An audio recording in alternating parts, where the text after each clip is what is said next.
Translation. Upon seeing the person engaged in performing the sacrifice, animals meant to be sacrificed are extremely afraid, thinking, this merciless performer of sacrifices, being ignorant of the pure purpose of sacrifice and being most satisfied by killing others, will surely kill us. Purport by His Divine Grace A.C. Bhaktivedanta Swami Srila Prabhupada Ki Jai. Animal sacrifice in the name of religion is current practically all over the world in every established religion. It is said that Jesus Christ, when 12 years old, was shocked to see the Jews sacrificing birds and animals in the synagogues, and that he therefore rejected the Jewish system of religion and started the religious system of Christianity, adhering to the Old Testament commandment, "Thou shalt not kill." At the present day, however, not only are animals killed in the name of sacrifice, but the killing of animals has increased enormously because of the increasing number of slaughterhouses. Slaughtering animals, either for religion or for food, is most abominable and is condemned herein. Unless one is merciless, one cannot sacrifice animals, either in the name of religion or for food. Om Gyantimirandasya Gyananjana Shalakaya Chakshurunmilitam Jena Tasmai Shri Guruve Namah.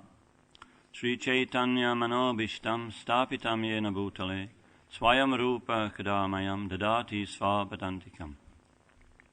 Vandeham Shri Guru Shri Uta Padakamalam Shri Gurun Vaishnavamscha Shri Rupam Sagrajatam Sahagana Raghunatham Vitam Tam Sajivam Sadvaitam Savadutam Parijana Sahitam Krishna Chaitanya Devam Shri Radha Krishna Padan Sahagana Lalita Shri Vishakan Vitamscha. He Krishna Karuna Sindhu Dinabando Jagatpate Gopesha Gopika Kanta Radha Kanta Namostute. Tapta Kanchana Gaurangi Radhe Vrinda Vanishvari Rishavanu Sute Devi Pranamami Hari Priye. Panchakalpa Tarubhyascha Kripa Sindhu Bhayevacha Pavanebhyo Vaishnavebhyo Namo Namaha. Jaya Shri Krishna Chaitanya Prabhu Nityananda Shri Advaita Gadadhar Shri Vasadi Gaura Bhakta Vrinda. Hare Krishna, Krishna Krishna, Hare Hare, Hare Rama, Rama Rama, Hare Hare.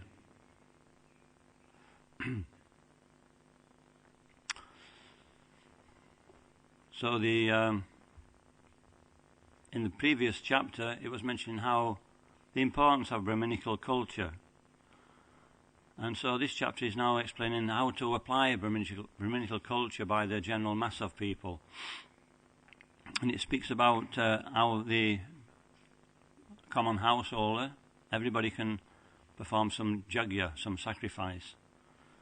But then when it came to the seventh text, it explained that, but the sacrifice of animals, either the offering of meat, amisha, to the forefathers, or even to the Brahmins and the Supreme Lord, is completely condemned.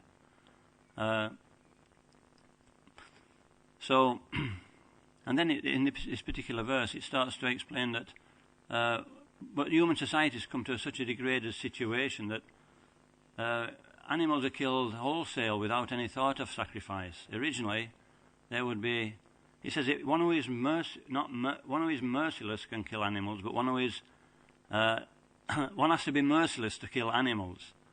And so the Vedic sacrifices explain how one has to perform a particular yajna and chant a certain mantra in the animal's ear. And by the time he's got to the end of the yajna, he's thinking twice about doing this.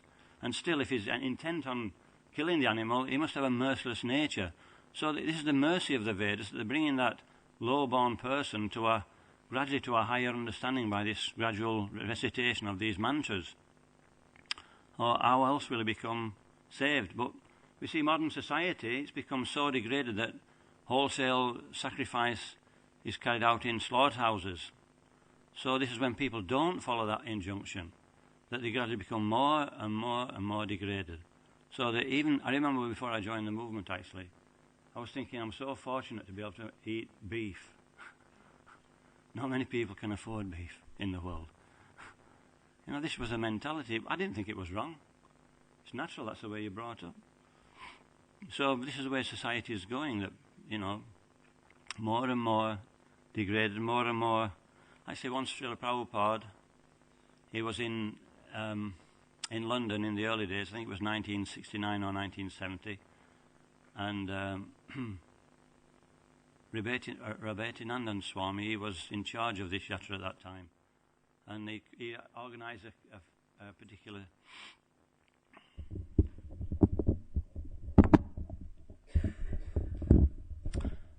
he'd organised a program in one of the local halls, and at that time the devotees, when they were in books, they were getting a lot of stick from the Christians, as usual. And so in this particular, they didn't expect it in this particular venue. But then Prabhupada was talking about the holy name and the deity of the Lord, and then at the end of the class he asked for any questions, and this Christian spoke up and was more or less blaspheming Prabhupada for daring to speak the holy name of the Lord and glorifying that way. The name of the Lord was Krishna. And so Prabhupada, he didn't bother to answer, and he just turned to Dayananda Swami and said, you answer.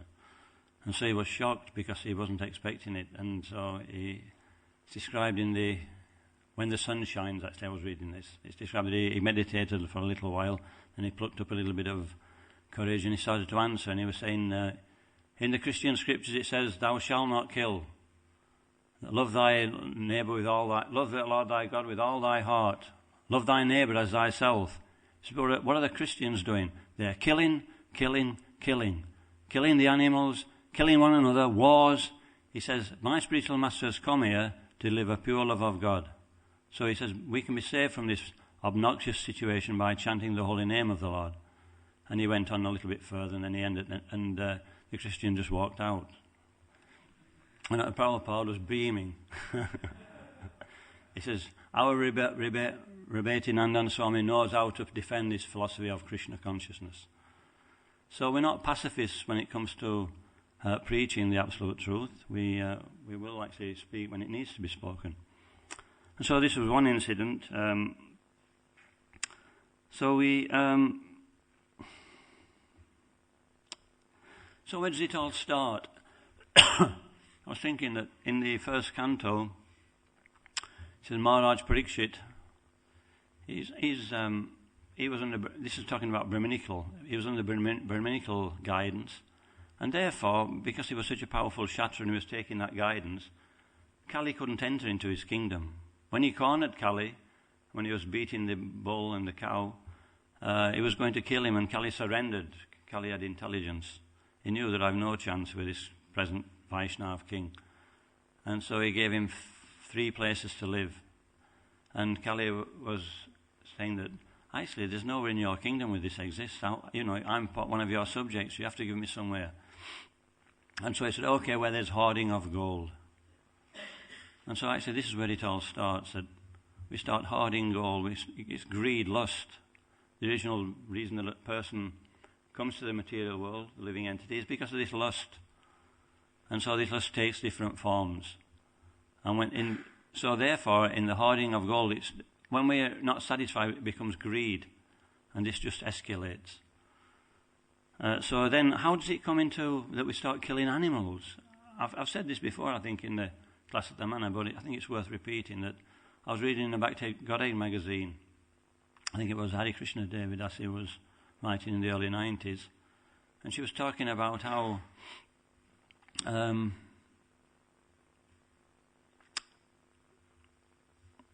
a Vedic, she says there's 3 things that shouldn't be sold for profit. One is poison. I think everybody will agree with that one. Anybody who wants to buy poison, then there's something wrong. And then there's a hair. So what's wrong with hair? Who wants to buy hair? But then she clarifies it, talking about even sheep have hair. This is very, wool.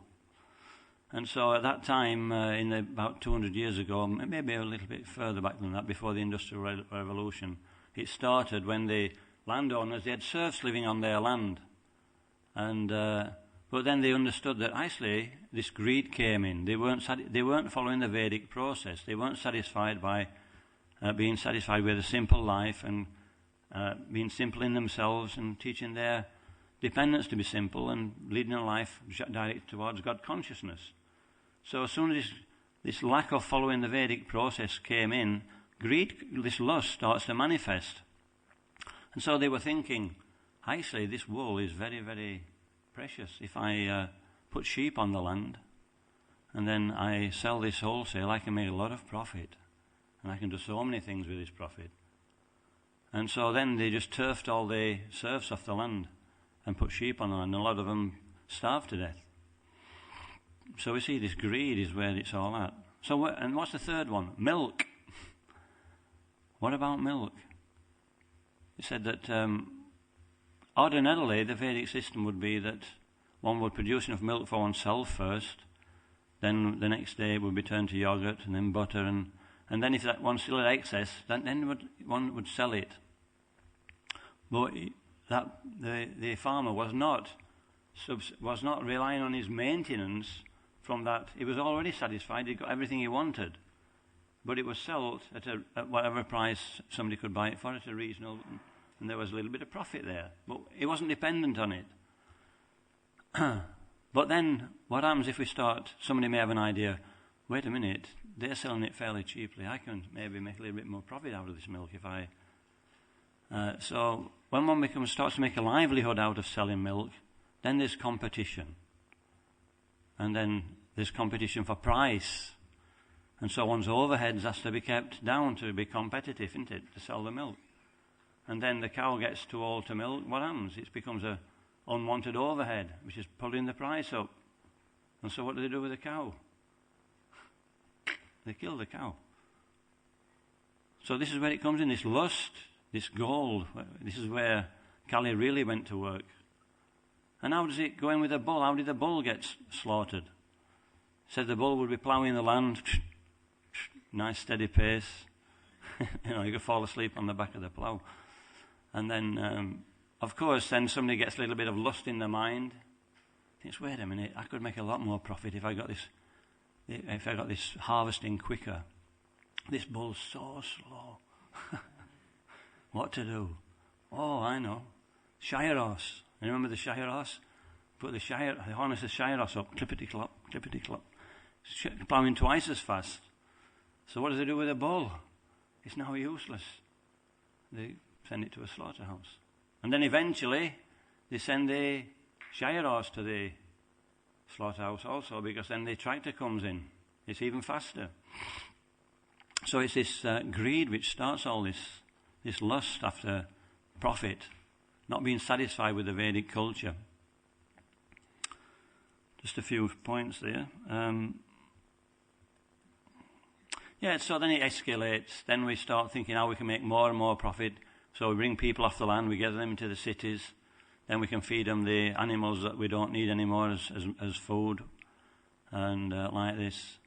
I remember I was in Ireland and I was speaking to Mahesh, and he was telling me, he was reading an article, how he was in America, and this person, he'd flaunted the law. He'd decided to sell his own produce, natural organic produce. This is taboo, isn't it? Can't sell natural produce, this is what's going on. So he was selling it, and the authorities found out he was selling milk which had not been pasteurized. And it was selling food which was straight out of the ground with natural fertilizer. And so they put him in prison. That's not the end of it, actually. They put him in prison for 40 years. Now, why is that? Because these demons, they know how dangerous this type of thought is. If people start growing their own food, they've lost them. They can't exploit them. I went to I was driving from Sheffield to Manchester, and I went to this petrol station to fill up, drove in, and I was looking for the kiosk before I filled up. I thought, where's the kiosk? And then I looked, and there was just a card slot. And I realised that they don't even want you to have money anymore. They want to be completely in control. You can't even have anything in your pocket. Then as soon as they say, you know, there's a big, there's a drop in the market. I'm sorry, chaps, there's no more money. You're completely in their grip. Before, if there was gold, everybody had a little bit of gold. They couldn't take that from you. You could use it. You could still subsist. Very dangerous situation. This is why they put him in prison for 40 years. This is why they won't. If you have a land above a certain size, what do? You can only grow this by law. You have to grow rapeseed. But I want to grow a few vegetables, and like this, just you can't. You have to grow rapeseed or some other useless product. Anyway, this is. So I actually read up for the verses because the first verse what was on was 7. Then I was told not long ago that it was 10. So I started with 10. So with 7, yeah,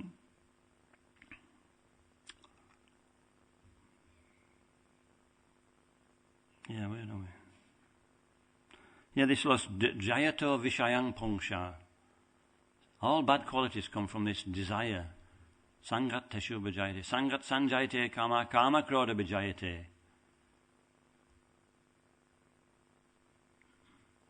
So, why is that? It's the natural tendency of the living entity to exploit others in the material world. And I was reading one verse in the 11th canto of the Srimad Bhagavatam. I'll not read the Sanskrit, but it says, in this material world, the conditioned soul is always inclined to sex, meat-eating and intoxication. Therefore, religious scriptures never actually encourage such activities. Although the scriptural injunctions provide for sex through sacred marriage, for meat-eating through sacrificial offerings, and for intoxication through the acceptance of ritual cups of wine. Such ceremonies are meant for the ultimate purpose of renunciation. This is Chamasa Yogendra to King Nimi. So when we try to enjoy separately from the Lord, automatically we try to exploit. And how do we exploit? These are the 4 things we try to exploit through. And so the material world is built like that, you know, okay, you want it like that. Ahastani sahastanam, apadani jatuspadam, falguni tatra mahatam, jiva jivasya jivanam. That one living entity is food for another. Animal kingdom, hellish condition of life. Even humans have their predators to some degree, but not so prominent. But in the human form, it's just chance not to actually become part of that equation, that we have to live at the cost of somebody else. We are doing, but we shouldn't have to. So, it's like, it's primitive life, isn't it? I remember seeing one program on the television. It was on, you know, they sometimes have these documentaries on. It was about the people who lived in Borneo. You know, they have a piece of bone through the nose, and they're not very well advanced in culture. So what they do when the elders get older, they kill them. They kill them and eat them. When they get a little bit too old, like we kill the cow because it's unproductive. They kill the elders because they become unproductive.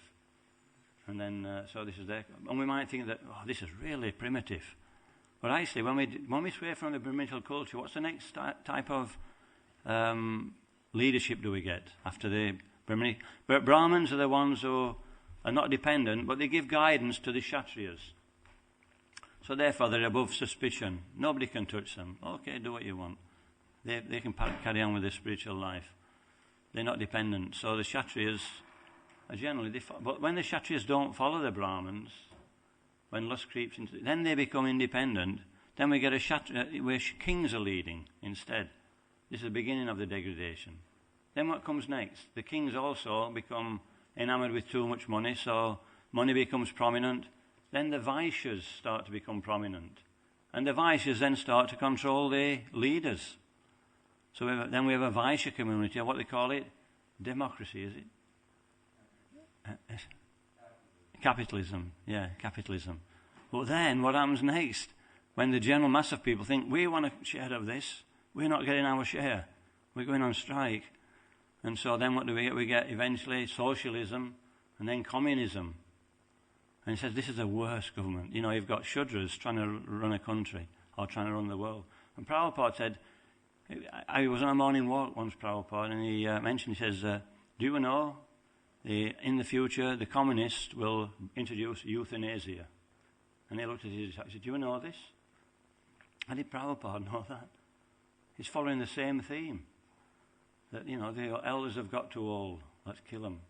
And then the next thing will be, let's eat them. You think that sounds far-fetched, but it's already happening. In different parts of the world, they eat human fetuses. So we can see how the Brahminical culture is saving society. As soon as we deviate from following the instruction of the Brahmins, so many untoward things start to creep in. So this was mentioned in 7.7 about that we shouldn't offer sacrifice with flesh. And then 7.8 it starts, persons who are advanced in superior religion are advised to give up all envy of other living entities, whether in relation to the body, words or mind. There is no religion superior to this. So then it's talking about the importance of giving up that envy. Envy means that we kill the animals, we kill others. But envy is coming from this lust. All bad qualities are coming from this lust, from this desire to enjoy. So I thought I'd just say that. So therefore, what does Bhagavad Gita tell us? Bhagavad Gita says we should what about lust? We should stop it completely. Yeah? No, we should regulate it. We should control this lust gradually.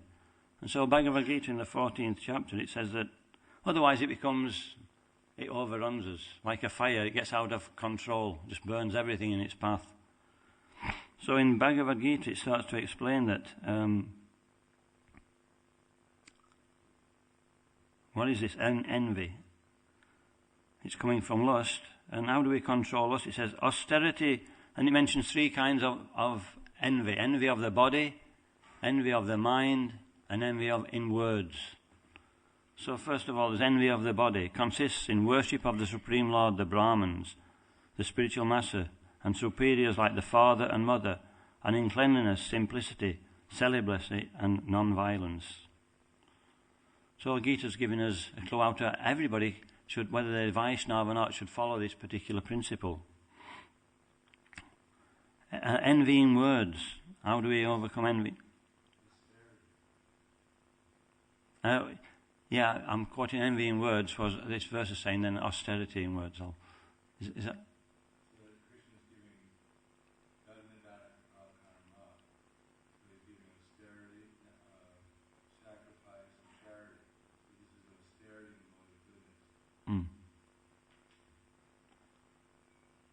Yes, these are in goodness, yeah.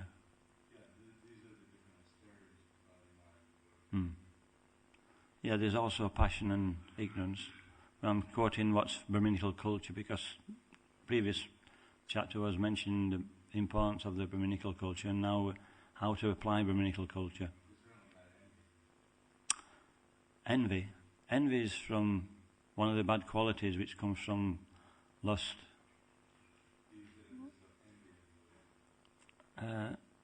Envy. Yeah, in 7.8, it's in 15.8, it starts to explain about the three kinds of envy. And what I'm linking it to is that this envy is coming from this desire to enjoy, this lust. And that's seen in our Maharaj Parikshit was saying that, therefore people want to acquire things, so gold. But when we become greedy after monetary gain, then it leads to all bad qualities. We're not satisfied, so greed comes, and then anger comes. We're angry at others. Why? Envy's in the heart also. There's competition, so competition means envy.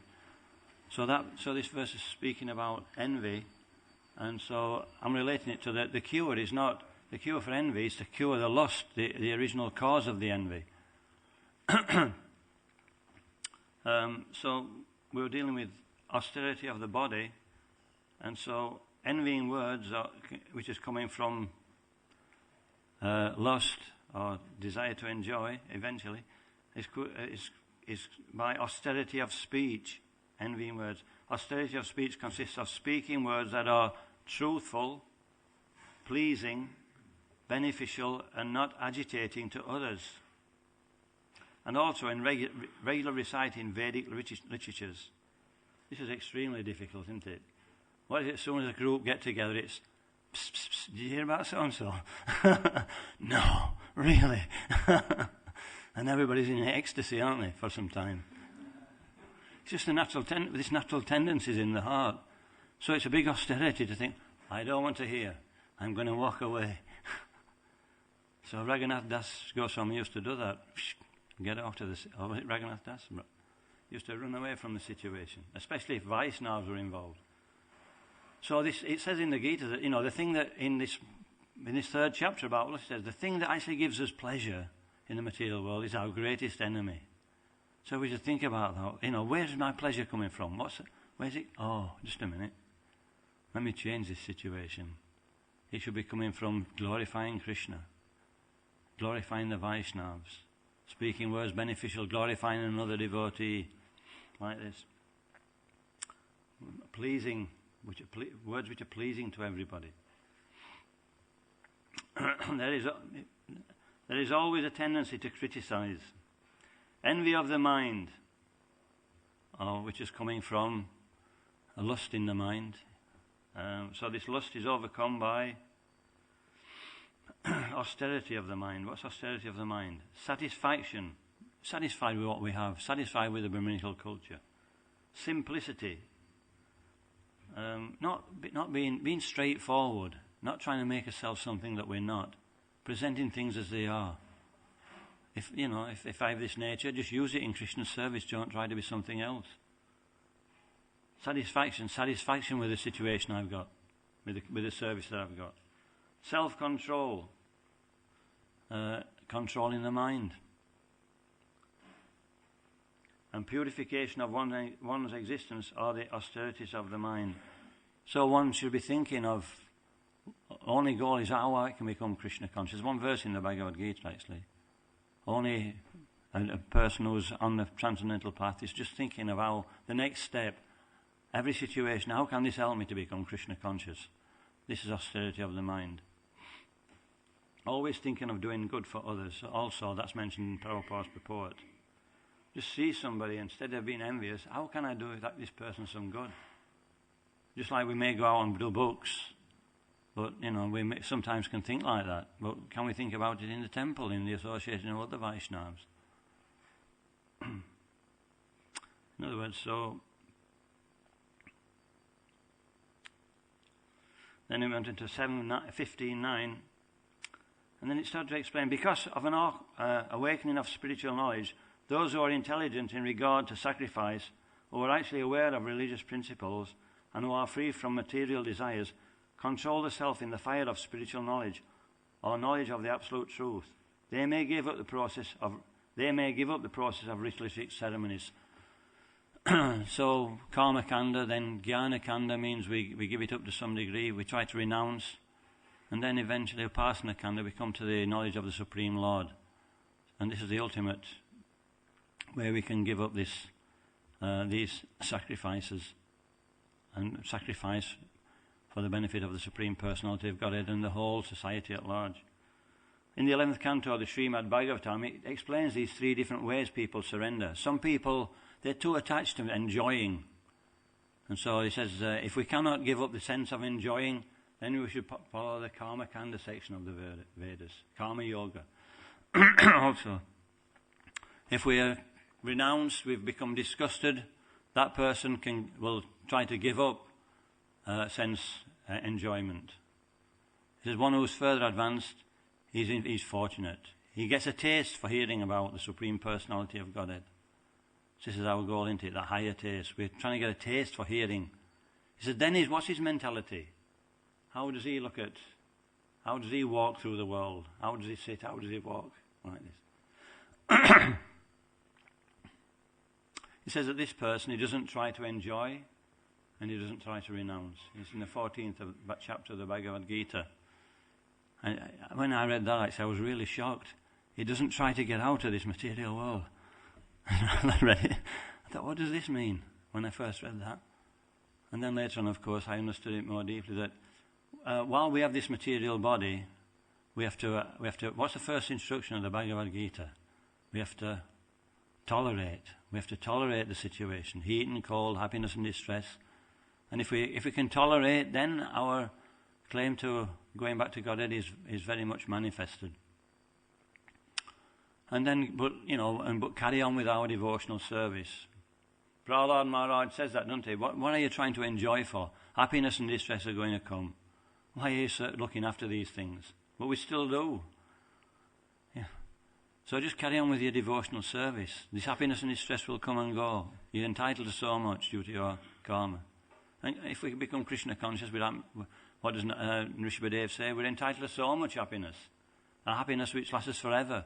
Nayam deho deho bhajamriloke. Kastam kam arti vidbhajamte. Tapo divyam putraka yena tatvam. Shojet yasmat karma. Shokyam tvanantam. This Brahma shokyam, this transcendental happiness. So these are different paths we can take. But we're advised, tapasa brahmacharjena, to follow the path of devotional life. He said we control the senses, we chant the holy name. This is this particular verse, and we perform the particular sacrifice for the positive and negative injunctions of devotional service. He said then this tendency to exploit, which includes envy of the other living entities, is cleared away. He says it's like the burnt grass and the leaves and the twigs underneath a tree. They're completely burnt away. But what's the problem? He says they may come back. When there's a little bit of rain, there they are again. He says, so kechit ke valaya bhakta vasudeva prayana. What's the rest of it? Don't start it Kartsneya. He says that one who performs pure devotional service, if we can perform pure devotional service, then we can dispel all this. It's just like the mist in the morning. When as soon as the sun comes up, it's immediately dispelled. It says if we perform pure devotional service, then it uproots this tendency to perform sinful activities. So Prabhupada, he never pulled punches. He never told anybody to chant 2 rounds, chant 4 rounds. He always went straight for the rhinoceros, straight for the bull. Chant 16 rounds. Become a pure devotee. Because he knows that this is so much on the safe side. I remember reading about Guru Kripa. He was asleep. He may have heard this pastime in the middle of the night, which he usually do. And Prabhupada came into his dormitory and he says, he woke him up. He says, what are you doing? He says, I'm sleeping, Prabhupada. He says, why? He says, because he made a mistake. He said, I'm not a pure devotee. And Prabhupada said, why aren't you a pure devotee? And he gave some reasons. And then Prabhupada said, why aren't you a pure devotee? And he gave some more reasons. And then he shouted at him again and he started crying. He says, you should be a pure devotee. No excuses. So it's within so what's the process? Etan nirvidyamananam ititam akatobayam. Yoginam nipanirnitam Hare namona kirtanam. O King, constant chanting of the holy name of the Lord after the ways of the great authorities is a doubtless and fearless way of success for all, including those who are free from all material desires, those who are desirous of material enjoyment, and also those who are self-satisfied by dint of transcendental knowledge. So whether we desire material enjoyment, whether we're free from material enjoyment, or whether we're devotee, then we can carry on this process of chanting the holy name of the Lord.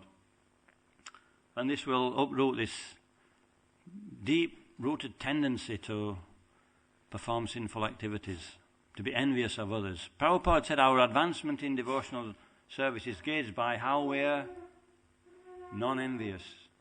When that envy is gone from the heart, or going from the heart, we can understand we're actually making progress. And this is coming from this chanting of the holy name. I was thinking that actually we become a devotee by chanting the holy name, but what pleases the Supreme Personality of Godhead the most? What pleases our founder Acharya Prabhupada the most? What did he strive so much to do? To keep it to ourselves? No, to preach. This is a first-class way of keeping fully engaged in devotional service. There's so much preaching work to do, so many books to distribute, so many Harinams to perform. It keep us out of trouble. by giving the holy name, giving Krishna consciousness to others, forming namhatas, like forming like this, then we're really pleasing Krishna. We can overcome so many obstacles. So these obstacles may still be there in the beginning, it says, in the 11th canto. Anybody found that? Are they still there in the heart to some degree, or are they completely gone yet? So it says, what do we do? Sometimes we become morose. Oh, God, I'll never get rid of this. We get on the mental platform. But it says that even though my devotee, even though he's still attached to sense gratification, Prabhupada, it writes in the translation, and even though he can't give it up, and he's got every reason to, just pack it all in other words, he says he should remain happy in devotional service, knowing that every time he does this, he's going to suffer.